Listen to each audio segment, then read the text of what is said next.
Hello everybody, how's it going today? Glowplasma231 here, back in day to talk about Kagurabachi chapter number 91. This chapter is titled Natsuki. And man, this is probably one of the weirdest videos I've ever recorded, for the main fact of, for the first time ever, and I've been making YouTube videos for like nearly 3 years now. Honestly, it may be closer to 4. I think it's been closer to 3 since I literally, like, very seriously got started. It was actually the very end of September, if I'm not mistaken, of 2022. So yeah, we're currently in the end of August of 2025. So yeah, almost 3 years since I've really been making YouTube videos seriously. Every week, sometimes every week, not always every single week. But for the first time ever, I'm actually using a proper microphone to finally record one of my videos. And no, this is not a microphone that I myself indeed own. This is actually a microphone that my school has provided to me. I say provided to me, I have rented out a room where this microphone is to where I can actually record. So you guys sort of may know the saga of me coming back to college for my sophomore year of college, for the main fact of it has been an issue for me to actually record videos and get audio that I'm very proud of having and putting up out onto the internet. And mainly that's because my first year of college, I was very lucky to have a roommate who didn't really mind if I recorded in the room. He actually found it really interesting whenever I'd sit down and talk about Kagurabachi and all that other various stuff like we're doing today. And there were also some moments where, like, hey, that dorm was a cinder block built dorm, and the room was fairly small, not really much echo. I had it decorated to where, like, all of the walls, sound really didn't bounce off, and my phone was being a very good microphone back then, right? It was the same microphone I'd been using for almost 2 years up to that point already to record all my YouTube videos, right? Granted, there were a lot of YouTube videos I recorded in my school parking lot with my best friend Jade and a lot of other stuff like that. But as time sort of moved on, and I got back up to school after the summer where I made videos and all of that, it eventually got to the point where it was like, hey, I actively do not have a good place to record YouTube videos anymore. I got a bigger dorm, which is like, yay, that's super awesome. It's part of my benefits of being in the honors college at my particular college. And hey, a bigger dorm, great roommate, like all that are various stuff. But the only problem is these dorms are very new and sort of made out of like drywallish material. I say drywallish material, the walls are made out of drywall. That's strictly how it works there, right? All the way to the fact where, like, hey, I'm also a broadcasting major, so I have access to these broadcasting rooms where I can go and edit audio and edit video and all that other stuff, and there's also good microphones in there that I would normally sit down and use to record. The only problem is those rooms aren't very soundproofed in the slightest, and even when I use those microphones, I can't necessarily, like, hook it up to my computer to get the desired effect that I want out of it, right? Because I won't be able to put the audio on my computer, not have to take it on a school computer, move it over. Like, that's just another bit of hassle, right? And today, going ahead and sitting down to record this Kagurabachi video, I'm like, hey, I recently just got my car on campus. I was very lucky to be able to get a private parking lot, pretty much. So I was able to get it on campus. It cost me a little bit of money, but as a person, I very much enjoy having my vehicle to be able to go around and do things, right? And one of those things is to go out to the mountains near where my school is, right? Because I go to school in the Appalachian Mountains. Wow, who would have thought, right? So I go to school up here, and because of that, I have very good access to all of the mountains around, some very just beautiful scenery. And I'm like, you know what? One of my co-hosts on a podcast that I'm on called the Kamunabi Headquarters podcast, Calcan has done a few videos where they're like, hey, talking about Kagurabachi on a mountain, or not. That's what I was planning to do, like talk about Kagurabachi on the beach at Disney World, all of that very stuff. And I'm like, what if I go and try to go on a mountain, right? So I went out, and for about 2 hours, I drove around being like, where can I do it? Like, I was planning to go to like an Outlook or something like that. But that doesn't necessarily do me very well, and there's the whole idea of there's a lot of other people around, and I'm trying to, like, also capture the raw audio of, like, the natural world outside and all of that various stuff. So I'm like, that's not particularly going to help me do too well, right? And just driving around, it's this big problem of, like, man, it's a really beautiful field I'd love to go sit down and record this video in, but it's probably private property, right? And the whole idea is I wanted to get back and be able to go to sleep tonight with a few less bullet holes and, like, added mass to me, pretty much, right? So the whole idea is like, all right, I want to go try to do this, and I drove around for about 2 hours. I think I drove like 30 miles or something like that, like going back and forth, and then like turning around like, oh, that may have been a good spot, and like, I don't know about that one. And eventually I was like getting to the end of where I'm like, let me go and try to sit down in a parking lot somewhere and just like do it. And I'm like, but then there's people around, I'm not trying to be a bother to people, like, ugh, like, how am I supposed to figure this out, right? And eventually it came to the point where I'm like, all right, I was like, I guess I'm just going to have to go to that broadcasting building to sit down and record it. I don't really want to, but it is going to be what it's going to be, right? But very thankfully, I looked up, hey, my school's name, audio recording spaces. And I realized, oh man, my library has one singular audio room in it, right? And that's currently where I'm sitting. Mostly it is for people with like instruments to be able to sit down and like strum their guitar, play the keyboard, mix music, and do all of that. Granted, I'm not really doing that, but what's very nice about here is there's a microphone that I can easily plug into my computer. It's got a box that everything connects to, the XLR cables and all of that stuff. And I'm able to plug it into my computer for the main fact of like, oh, hey, I can do that. So all of that, I think it was like, what, 5 minutes of exposition to get to the whole fact of, for the first time ever, I'm recording with a very proper microphone. It's honestly a really beautiful room, and like, all the soundproofing materials on the wall, it looks just so awesome. And hey, it's completely soundproof, so to people who are sitting like 10 meters away from me in the library, like studying and doing schoolwork, they can't hear me talk about Kagurabachi, and that's sort of what I've been looking for. Also, it doesn't seem like this room is rented out very often, so I should be able to just sit in here and talk about Kagurabachi really whenever I want, or any other manga series, which is a very awesome thing that I will be taking full advantage of, probably for the rest of my time here at this college, unless they demolish it for some reason, which I hope they don't, but I never know with colleges. They do some great things, and they also don't do other great things, right? But either way, this is Kagurabachi chapter number 90. Like I said earlier, it is titled Natsuki. And that's pretty fun. Hey, Natsuki is a big character in this series, or at least a character we've seen for 2 chapters ago, right? But it's pretty cool to like get a whole chapter again focused on Natsuki. Here's like, hey, last chapter we had focused on Kiri, and this one is really focused on Natsuki, right? But before we get into this chapter number 91, we first need to talk about what happened last time in chapter number 90. And as I just mentioned, it was a whole chapter really focusing on Kiri. It's like, hey, she was protecting Hakuri. There was this long-armed, elf-eared, bug-eyed, soulless-looking girl, or whatever you want to call her, who was attacking Kiri. And it was this whole big idea to where, like, oh no, it looks like she's gonna die pretty much, right? And oh, Kiri ended up going through and beating this long-armed person pretty much and saving Hakuri in the process of it, right? She like sliced through the floor to pretty much get to him, and it was honestly just a really cool move, and Kiri had a really great showing last chapter, right? But of course, where last chapter ended was this bigger moment of like, oh man, look at this. Hokuto has now joined the fray, and is pretty much like leaning on Hakuri, being like, hey boy, how's it going, right? Where's Uruha, you know? And that's where we ended last chapter of chapter number 90. Well, we start off this one of chapter number 91 with the whole same thing of like, just a different angle and perspective of seeing Hokuto like, hey boy, like, where's Uruha, right? And we see that Hokuto actually knows who Hakuri is, being like, oh, you're Hakuri Sazanami, right? And Hakuri's like, oh no, this guy's an Ashaku member. I don't particularly like this too much, right? And we see that Kiri pretty much come down, puts her foot on like the pommel of Hokuto's blade, and tries to pretty much prevent him from drawing the sword here in a moment, so there's not this bigger fight that breaks out here in the moment, right? Of course, she's got her sword Oni-chan behind her and pretty much drags it and tries to comb him around, and also cut Hokuto here in the moment, right? But Hokuto is the samurai shaku, right? He's got all that samurai plating on, oh, is that his left arm? I think it's his left arm, right? So pretty much like holds up his left arm, and Kiri's sword pretty much clashes through all of his various things, right? And it's this really weird thing to where then Hokuto just goes, like, directs her sword over his head, which is in a really cool move. And then he just goes through with that same left arm and just grabs Kiri by the throat and is like, that was weak, girl, right? And she's like, oh, what are you talking about? It's called a diversion. As of course, Hakuri is standing right behind Hokuto, and hey, he's got a sorcery. Of course, a good old Iso. As we see that Hokuto's like, oh, an Iso, huh? Bring it on then, kid. As Hakuri's then like, Iso then, right? And fires one off there in a moment, and we see just like, hey, all of the ground around Hokuto's feet is breaking up. That shockwave is doing what it really needs to do. And yeah, Hokuto isn't looking completely great here, as we see like, looks like a little bit of blood is like dripping out of his nose here. But as this happens, we see the Iso gets reflected back onto Hakuri, and Hakuri flies back a few feet. And Hakuri's like, wait, like, he deflected it? Like, what's going on here? And he gets ready to, like, move his hand again, but it's like, just starts to shake, and, like, he's like, wait a second, that's my third Iso of the day. Like, each one of them is losing its power, right? Of course, we remember the other 2 times that Hakuri's used Iso was against those 2 traitorous Kabanagi sorcerers right after Kudo had died, and Kudo was like, hey, Hakuri, do your thing, right? I'm sorry, after the traitor Kudo had died. Yeah, Kudo's a traitor, guys. I don't know what else to tell you, right?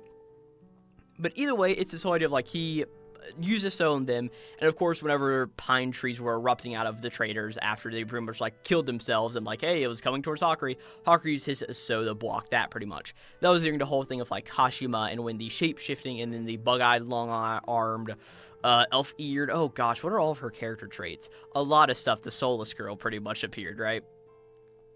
But Hakuri here is in the moment, is pretty much blasted up against the wall, and just thinks, like, damn it, like, Hokuto didn't even stumble. He doesn't know Hokuto's name, but just for, like, the simplicity of it, I am calling him Hokuto, right? But Hokuto is still holding Kiri by the throat, and just is like, hey, girl, where's Uruha, right? And of course, Kiri pretty much still has that debuff on her from the, what were those things called? The Makos, the demon bites from the bald Shaku. And Kiri's just like, man, like, he is crazy strong, and, like, even if I was in perfect condition, like, we don't even see her really finishing that thought, as she then thinks, like, wait a second, Uruha has probably been bitten and harmed by those things too, so he's probably got this weight debuff on him as well, right? As we see the blood is sort of, like, dripping out of Hokuto's nose, and Hokuto's like, oh, like, what are you saying? Like, you don't know where Uruha is, or you won't say it, right? And Kiri just thinks, like, hey, I'm sorry, it's the latter, which is a really cool thing that she knows where Uruha is, but just like, hey, I don't care. I'm not giving up somebody like him to a lowlife like you, pretty much. Really cool moment from Kiri, right?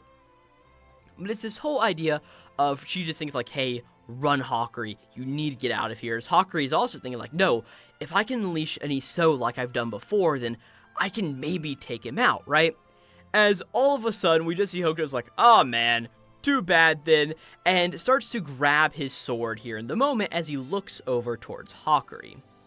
But as this happens, we see that the wall beside Hakuri starts to get cut into a square. And one of the really fun things is that the rest of this chapter, we see this done a lot as well, which is really just a fun thing, right? But as this happens, a sword comes out of the wall from the other side of the wall that Hakuri's on, cuts through it with a sword, and kicks this block towards Hokuto, where he is pretty much, right? And we see that Hokuto is able to go use his sword. He cuts it into, like, fours, which is, like, pretty impressive. But Hokuto glares through the wall as we just see two swords, pretty much in a cross-shaped X pattern, standing there. As we look through and see it's none other than Natsuki, who made the hole in the wall. As Natsuki's like, you're dead. As we also get, like, some subtitles here as well, as Natsuki just thinks, like, hey, I'm going to kill you, right? As we see that Kiri looks over, it's like, oh man, I see Natsuki, right? And Hokuto is also a little bit peeved by this as this happens.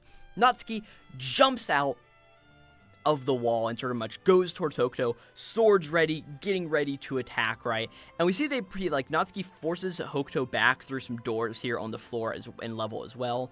As we just see Kiri's like, hey, Natsuki, like, thanks, bro, right? And Natsuki's just like, hey, that's Mr. Natsuki to you. Like, I'm older than you. Like, how many times do I have to say this to you, right? As there's also this fun thing as we look back to the hole that Natsuki just made. And there is the top-knot-wearing Kamunabi guy. Really reminds me of Renji. And it was really funny in the Kamunabi HQ podcast chat earlier. We were all talking about chapter. And both two of the hosts of the show and one of the other members of it, Crossu and Edo, are both like, yeah, he definitely looks like Renji. So I'm just going to call him Renji for now, for the fact of that's like, I don't have any better name for him, pretty much, right? But Renji's just like, hey, Mr. Natsuki, like, please stop actively destroying the building, right? And Natsuki's like, alright, you got it, buddy, right? As we then see that Natsuki, like, turns away his attention from Renji and back over towards Hokuto and just is like, hey, my name's Natsuki Misaka. My older brother, Buki Misaka, was Cloud Gouger's former bear. And 3 years ago, a member of the Hishaku killed him. And based on that emblem, you're definitely Hishaku, aren't you? And Hokuto's like, oh, absolutely. The name's Hokuto. Hey, how about this, kid? If you beat me, I'll introduce you to your brother's killer. And Natsuki's like, what are you talking about, right? And Hokuto's like, hey, in exchange, if I beat you, you'll tell me Uruha's location, right? And of course, hearing this, Kiri just, like, tells Natsuki, like, hey, just so you know, this guy is, like, obsessed with Uruha for some reason, right? And Natsuki's like, damn it, like, why Uruha, right? But either way, Hokuto is just like, hey, my sword wasn't forged for mere survival, you know. It's designed for the thrill of deadly combat. The blade will only truly blossom when my years of training are tested to the max. That gratification can only come from pitting it against a master swordsman. And Natsuki's like, oh, and that's him? That's Uruha? And he's like, hey, you're fixated on the big names of the past, so you overlooked the sword master right in front of you. What a disgrace. You deserve to die. As we see Natsuki pretty much get out of this position where he's just been standing here, grab one of his dual blade swords, and just go over and start to swing it towards Hokuto, right? And we see that, like, he's going straight for Hokuto's neck, and Hokuto's like, damn it, like, he's really fast. Sticks up his arm just in time to block the attack, but hey, Natsuki's very strong, and the blade sinks into Natsuki's pretty much armor. And when Natsuki's sword pretty much just slices almost clean through the armor on Hokuto's arm, right? And Hokuto's like, wait a second, slicing through armor? He's more deft with a sword than he really looks, right? As we see this happen, Natsuki pretty much gets ready to go and attack with his other sword, but Hokuto lets go of his own sword and grabs his other arm. So pretty much the whole situation is in his right arm, he had his sword, and he drops his sword, reaches for the sword of his left hand, and uses his right hand to push Natsuki's arm, his wrist specifically, away, which had the blade that was cutting his left arm. It's a really cool movement we see here, as Hokuto with his left arm grabs the blade, and as Natsuki pretty much takes his other dual sword, swings it around his back, blocks the strike from Hokuto as well, right? And this strike's actually so powerful, it makes Natsuki sort of have to let go of his sword, but of course, Natsuki is a pro with the blade, and is able to pretty much twirl it around in his hand and grab it again. But either way, seeing Natsuki do this really reminds me of Hirohiko's Freedom style, as just twirling the blade around in your hand, and of course, Natsuki is using dual blades instead of Hirohiko just using the one, throwing it behind his back and all of that are various stuff, but still just very interesting to see. But as the combat continues, Natsuki's pretty much using his sword. It looks like it's getting ready to hit Hokuto's face, but oh no, Hokuto's able to dodge out of the way just in time, as we see the wall behind Hokuto has a massive hole cut in it, as pretty much it's another one of these these wall squares pretty much coming flying towards Hokuto, as we see those Kiri who cut open the wall pretty much and kicked it straight towards Hokuto. And it's this really cool thing is where Hokuto is to deal with this big wall panel behind him coming towards him, but as he looks forward, we see that Natsuki is there, and of course his two blades in hand, and we see lightning is crackling around his body, as we just see Natsuki say, "Lightning Menace," as he just goes through, not only destroys this piece of the wall that Kiri just cut open, but also throws Hokuto into the wall as well. But we see that Hokuto is actually doing completely fine, all things considered, as it's just a really cool moment where we just see Hokuto is pretty much in this massive shell of all of these other armor pieces that it looks like he's produced off of his body to defend him from Natsuki's lightning menace. And I really think that this leads me to believe that Hokuto's sorcery has something to do with, as we know, he creates those puppets, but it seems like he can create a full version of himself, or he can create extra parts of himself almost reminded me of Nico Robin's Devil Fruit from One Piece in that sort of way. I just think it's a pretty cool and neat thing to have there, right? But as this happens, Renji is still looking through the hole in the wall and just is like, "Hey Natsuki, I told you to quit actively destroying the building, right?" But either way, Natsuki's pretty much looking at this and takes a look at Hokuto, who's pretty much protected and still alive and fine pretty much, right? As we just get a little bit into the thought process of Natsuki, as Natsuki just thinks oh man, so friggin' annoying. It's always Uruha this and Uruha that. As of course he remembers when Kunishige gave him the blade, it was the scene that we did see 2 chapters ago, right? As Natsuki just continues thinking hey, and Uruha knew it too. He always addressed the older guys with respect, but he was obnoxiously chummy with me. As you just get 2 small pounds of Uruha, whenever he's addressing everybody, it's oh man, Mr. Ibuki, Mr. Samura, Mr. Rokuhira, right?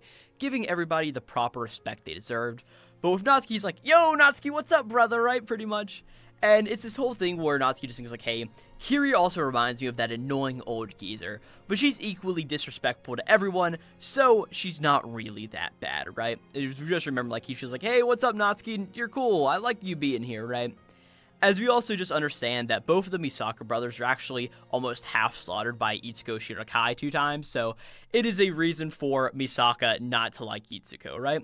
And also, I do like how we are seeing here that even during the point when the war was still going on, Natsuki was still a big part of the Kamunabi, right? So, like, we know that, like, yes, Ibuki Misaka, or not, Ibuki Misaka, he had the Enchanted Blade. He was big, massively powerful, pretty much, right?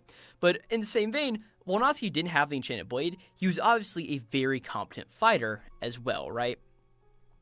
As the whole idea is Uruha also just says, like, hey, man, like, all your guys are way older, but me and you, man, we're just, like, a year apart, so, like, we may as well be pals, right, Natsuki, right? But, of course, Natsuki isn't taking any of it. But, of course, Natsuki isn't really taking any of Uruha's excuses, thinking, like, hey, I got so sick of all of his excuses, like, shut up, kid, right?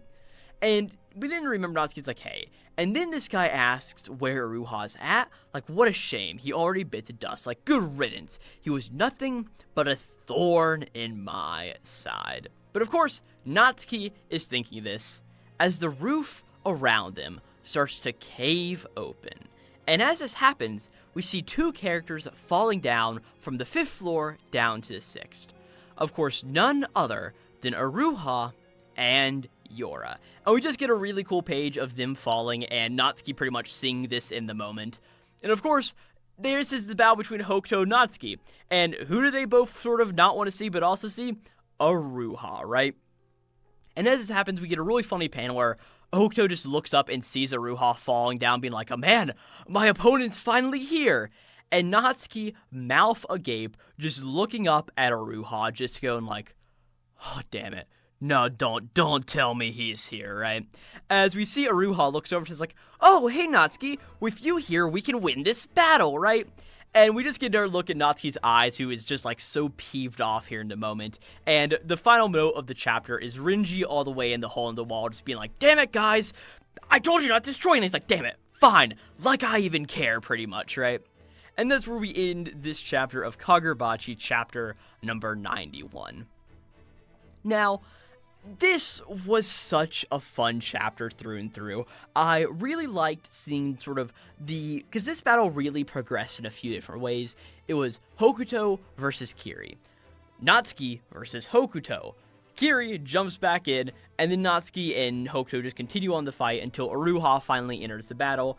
And I just really love how we are getting this whole idea of the Natsuki and Uruha dynamic, and this is really one that I expect to really persist throughout the rest of the series. It's just like, hey, Natsuki's here. He's not a big fan of Uruha, but I really can't wait for the whole trope of like, hey, with their powers combined, they are infinitely stronger than literally anybody else, right? Even if Natsuki doesn't really like Uruha for obvious reasons that we've really been established here in this chapter, which Hokuzono is honestly really fun how you had so many like running jokes and gags through this chapter, like, hey, the wall being cut open, don't destroy the wall, please. And also the whole idea of Natsuki not really liking Uruha that was built up a few chapters ago, getting to the whole point of, hey, we're finally here where all of these sort of plot lines are coming together, and I just can't wait to see how Natsuki and Uruha really battle together to beat Hokuto. It's going to be a really fun moment when it arises, right?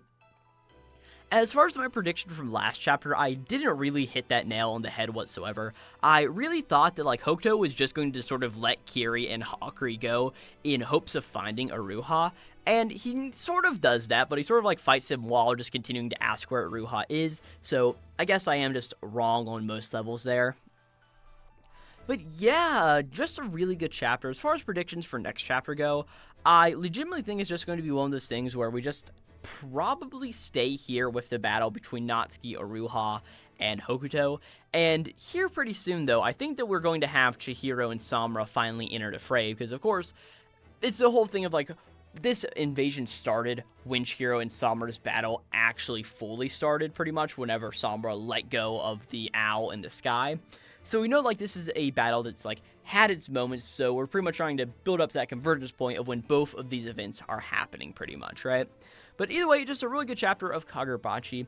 I forgot to mention it at the beginning of the video because I was telling my whole story about, like, trying to record this video and, like, doing all stuff with the proper mic, which hopefully it sounded good. I've got my headphones on, so I'm listening back to the recording as it's pretty much happening, and it sounds like it's been good to me.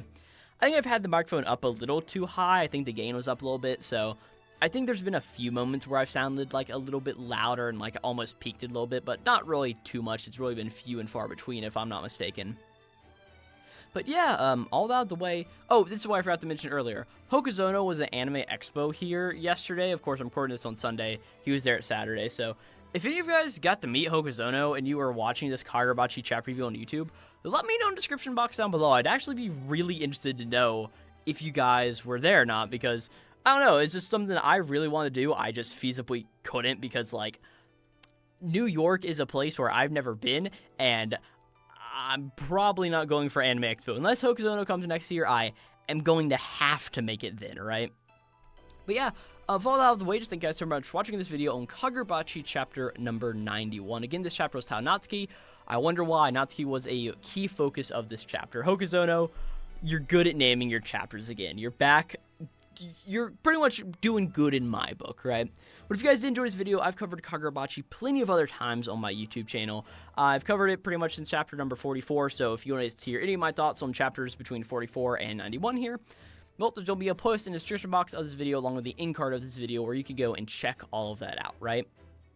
But yeah, without any further ado, I will catch you guys next time for Kagurabachi chapter 92. And yeah, I hope you guys have enjoyed the new audio. Hopefully this will be something going strong for a little while, at least until I probably get kicked out of this room for talking about anime and manga in here when people want to be doing actually more productive things in here. But I'm allowed to have my hobbies too.